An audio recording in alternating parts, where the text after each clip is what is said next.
Welcome to C2MM channel.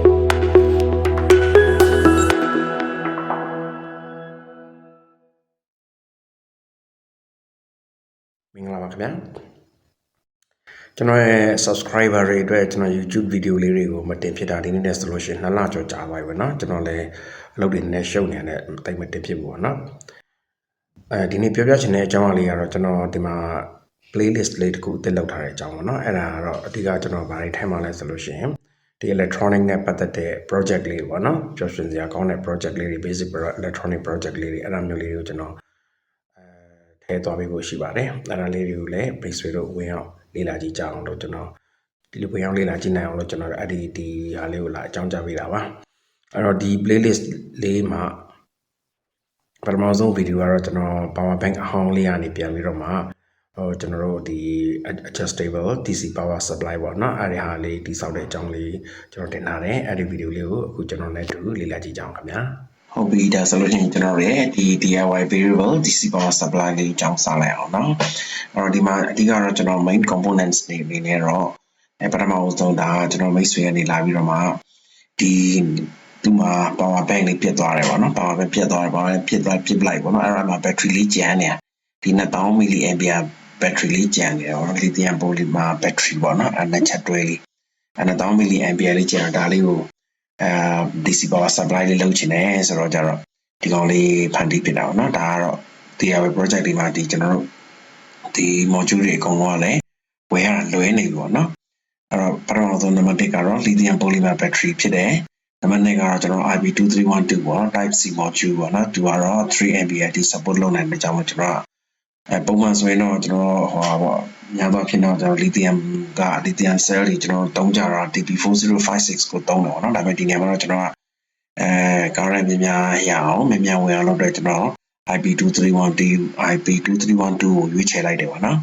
နောက်တစ်ခါဒီမှာ DC to DC boost converter လေးတစ်ခုသုံးထားတယ်အဲ့ကောင်ကတော့ XL6009 ပေါ့နော်သူရဲ့ဘယ်လိုပြောမလဲဟောကျွန်တော်ဒီလက်ရှိမှရေးတာတော့သူကလည်း 4A 3A လောက်ထိတော့ support လုပ်ပေးနိုင်တယ်လို့တော့ပြောတာပေါ့နော်နောက်တစ်ခုကတော့ဘာလဲဆိုလို့ရှိရင်ဒီ voltage ရဲ့ current ရဲ့ကိုဖတ်လို့ရတယ် DC meter လေးတစ်ခုဖြစ်မယ်နောက်ထပ် project box လေးပါမယ်နောက်ထပ် switch လေးတစ်ခုပါမယ်နောက်ထပ်wire ကျအနေရောเนาะပြီးလို့ရှိရင်တချို့နေရာလေးတွေကတော့ခဲဆိုရတဲ့အပိုင်းလေးတွေပူဖော်တဲ့အပိုင်းလေးတော့ပါပါเนาะအဲ့တော့ကျွန်တော်ကဒီမှာဗီဒီယိုမရိုက်ထားလိုက်နိုင်ဘူးเนาะမရိုက်ထားခဲ့ဘူးရိုက်ခုကိုမေ့သွားတယ်ပေါ့เนาะအဲ့တော့ဒီပြီးတော့ဒီပစ္စည်းလေးပြီးတော့မယ်ဆိုတဲ့အချိန်ကျမှကျွန်တော်အမှတ်တရဓာတ်ပုံလေးပဲရိုက်ခဲ့လိုက်တယ်အဲ့တော့ကျတော့ကျွန်တော်ဒီဟာလေးကိုကျွန်တော် PowerPoint လေးနဲ့ပဲကျွန်တော်နည်းနည်းလေးရှင်းပြပါမယ်เนาะအဲ့တော့ဒီမှာဆိုရင်ကျွန်တော်ကလုံးမတက်ထားဘူးเนาะလုံးမတက်ထားတဲ့ကြောင့်လို့ဘာလဲဆိုလို့ရှိရင်တော့ဒီမှာ current ကတော့ 0 ampere ပဲပြတာပေါ့เนาะအဲ့တော့ဒါလေးကတော့ဘာလဲဆိုလို့ရှိရင်ကျွန်တော် full out ချိန်လို့ရတယ်အကယ်၍ boost power converter module ရမယ်ဆိုတော့သူ့မှာvoltage ကိုချိန်လို့ရတယ်ပါသလို current ကိုလည်းချိန်လို့ရတယ်ပေါ့เนาะနောက်တစ်ခုကကျွန်တော်ကဒီမှာဒီကောင်းလေးလောက်เนาะဒါဟို banana jack လေးတွေလည်းဝယ်လို့ရတယ်ဒါလေးလည်းကိုယ့်အောင်ဝယ်ပြန်ပြီးတော့မမှောက်ထားလိုက်တယ်ပေါ့เนาะဟုတ်ပြီဒါဆိုလို့ရှိရင်နောက်ထပ်အနောက်ဘက် view ကြည့်အောင်เนาะဒါကတော့ဘာလဲဆိုလို့ရှိရင် rear view ပေါ့เนาะအနောက်ဘက်မှာတော့ရှင်းတယ်သူကဘာမှပါတော့သူဘာလဲဆိုလို့ရှိရင်သူကဘာလဲဆိုလို့ရှိရင်ကျွန်တော် IP2312 module လေးဒီနားမှာထားလိုက်တော့เนาะအဲ့တော့သူကကျွန်တော်တို့မီးမလာတဲ့အချိန်မှာလည်းသုံးရတာအဆင်ပြေသွားမှာပေါ့เนาะမီးမလာလို့ရှိရင်သူသုံးပေါ့เนาะမီးလာတဲ့အချိန်ကျလို့ရှိရင်တော့အားပြန်သွင်းထားလိုက်ပေါ့เนาะအဲ့ဒါဆိုလို့ရှိရင်ဒီဟာမျိုးလေးကိုကျွန်တော်သုံးရတာပုံအဆင်ပြေတယ်ပေါ့เนาะဟုတ်ပြီနောက်တစ်ခုကတော့ဘာလဲဆိုတော့ဒါကတော့ဘာလဲဆိုလို့ရှိရင် internet view ပေါ့နော် internet view ဆိုတော့ထောင်းတိုင်းပဲ circuit တွေနည်းနည်းလေးရှုပ်တယ်ဒါပေမဲ့ဘာမှတော့သိမပါပါဘူးเนาะဟို set ထားတယ် wire နဲ့ set ထားဒါလေးကဘာလဲဆိုလို့ရှိရင်2000 mAh ပါလဲဆိုလို့ရှိရင် lithium polymer battery လေးပေါ့နော်ဒါလေးကတော့ဒါ perspective view 1ပေါ့နော် perspective view 1ဒါလေးကတော့ဘာလဲဆိုလို့ရှိရင် perspective view 2ပေါ့နော်အဲ့တော့ကျွန်တော်တို့နောက်ဆုံးတော့အဓိကဘာလဲဆိုလို့ရှိရင် wiring diagram လေးကိုကျွန်တော်ဆက်ပြီးတော့ကြည့်ကြအောင်နော်wiring diagram မှာတော့ဘာလဲဆိုလို့ရှိရင်ဒီမှာကျွန်တော် IP2312 က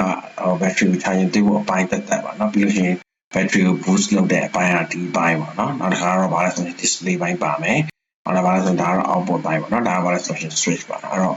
ဒီ switch လေးကိုဘယ်နှတက်ရင်ကောင်းမလဲပေါ့နော်ကျွန်တော်စဉ်းစားတဲ့အခါမှာဒီ XL6009 output ပေါ့နော် output မှာပဲတိုင်ကောင်းမလားဒါမှမဟုတ်လို့ရှိရင်လည်းကျွန်တော်က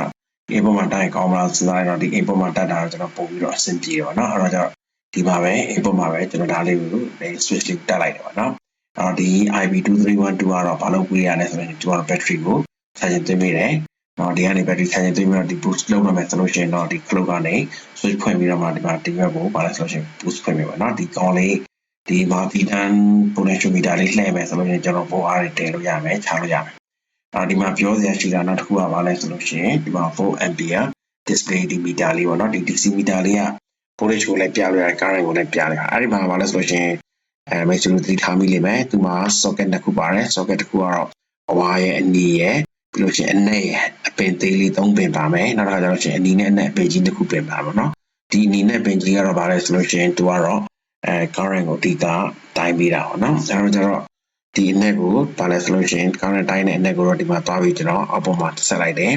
ဒီမှာရှိတဲ့နော်ဒီပင်အသေးအနက်အောင် socket အသေးမှာပါတဲ့အနက်အောင်တော့ကျွန်တော်မသုံးတော့ဘာလို့ဆိုတော့ ground ချင်းတူတူချိတ်ထားတာအောင်နော်ဒါပေမဲ့သူရဲ့ဘာလဲဆိုဒီမှာတစ်ခုစီထားမှာကျွန်တော်ဒီအနီအောင်ပေါ့နော်အနီကအနက်ကနေဝင်နေပြီးလို့ရှိရင်အနီကနေပြန်ထွက်သွားပြီးတော့ဒီအနီကနေမှကျွန်တော် probe ကိုကျတော့အောက်ပေါ်မှာကျတော့ဒါအနှုတ်အနေနဲ့သွားယူရတော့နော်ဒါဘာလဲဆိုရှင်current ကိုတိုင်းပြီးဆိုလို့ရှိရင်တော့ဒီလိုပုံလေးဆက်ပေးရတော့နော်ဒီအဝိုင်အောင်လေးနဲ့အနီအောင်လေးမှာလည်းကျွန်တော်ပြောစရာရှိတာကအနီအောင်လေးကတော့ဘာလဲဆိုလို့ရှိရင်သူကကျွန်တော်ဒီမီတာလေးကိုကျွန်တော်တော့ supply ပေးတာတက်ပေါ့နော်အဝိုင်အောင်ကတော့ဘာလဲဆိုရင်ကျွန်တော်တို့အားဖတ်မယ်ပေါ့နော်အဲ့တော့ကျတော့ကျွန်တော်ခုတိုင်းလို့ရတဲ့ဒီလိုထုတ်ပေးလို့ရမယ့်ဘူးအားဘယ်လောက်ရှိလဲဆိုလို့ရှိရင်3.84ကနေမှ30ဘူးလောက်ထိတော့ရတာပေါ့နော်အဲဒီခုနပြောတဲ့အရှိမပြောခဲ့တဲ့ကျွန်တော်တို့ boost bar converter တွေရနိုင်မယ်ဆိုရှင်တော့သူကပိုကောင်းတော့เนาะအဲဒီ module တွေအဲဒီ module တွေရနိုင်မဲ့နေရာမျိုးလေးတွေကိုလည်းမိတ်ဆွေတို့သိရဆိုရှင်တော့ကျွန်တော်ရဲ့ comment လေးမှာcomment လေးတွေလည်းရေးပေးခဲ့ပါเนาะအဲ့တော့ဒီ6009နဲ့တော့ဆိုတော့ကျွန်တော်ဒီ6009နဲ့ပဲကျွန်တော်ဖန်တီးလိုက်တယ်ပေါ့ဗျာအဲ့တော့ဒီမှာဒီလိုနှစ်ခုပူးလိုက်တဲ့အတွက်ကြောင့်မလို့အဝါနဲ့နေနဲ့ပူးလိုက်တဲ့အတွက်ကြောင့်မလို့ဘာတော့ဖြစ်လဲဆိုတော့ဘိုးအား short လိုက်ပြီဆိုလို့ရှိရင်4 လောက်အောက်ရောက်ပြီဆိုလို့ရှိရင်တော့ display လေးကမှိန်သွားတော့ဒါမဲ့လည်းသူက 3.8 volt လောက်ရအောင်တော့ဆက်ပြီးတော့ပြန်ပြီးတော့ချလို့မရဘူးပေါ့နော်ဒါမဲ့ခုနပြောသလိုပဲဒီပြန်တင်မယ်ဆိုလို့ရှိရင်တော့မီတာလေးကပြန်လင်းလာမယ်ပြီးလို့ရှိရင်နောက်တစ်ခုကဘာလဲဆိုလို့ရှိရင်ကျွန်တော်တို့ဘိုးအား30လောက်ထိတော့ကျွန်တော်တို့ဒါဖတ်လို့ရတယ်ဒီကနေလည်း output သုံးလို့ရတာပေါ့နော်အဲ့တော့သူကတော့ 4ampere လောက်ထိတော့ထုတ်ပေးနိုင်တယ်3ampere 4ampere လောက်ထိထုတ်ပေးနိုင်တယ်လို့တော့သူရဲ့ဟိုမှာတော့ရေးကြတာပေါ့နော်ဟုတ်ပြီအဲ့တော့ဒါလေးပါပဲเนาะဒါလေးပဲဆိုတော့じゃဖြစ်နိုင်မယ်ဆိုရင်တော့ basic လုပ်တဲ့အခါမှာတည်တံ့နောက်ထပ်ဒီလိုမျိုး boost converter လေးတစ်ခုသုံးပြီးတော့မှဒီ battery ကနေ boost converter သုံးပြီးတော့မှဒီ display ကိုတော့ဟိုတည်တံ့ supply ပေးနိုင်တယ်ဆိုလို့ရှိရင်တော့ပိုကောင်းတာပေါ့เนาะကျွန်တော်တို့ဒီမှာတော့ဘာလုပ်ထားလဲဆိုလို့ရှိရင်သူဒီကနေပဲရောပြီးတော့ပေးလိုက်တယ်เนาะအဲ့တော့ကျွန်တော်တွေ့ရမယ် DC 4R ဒီ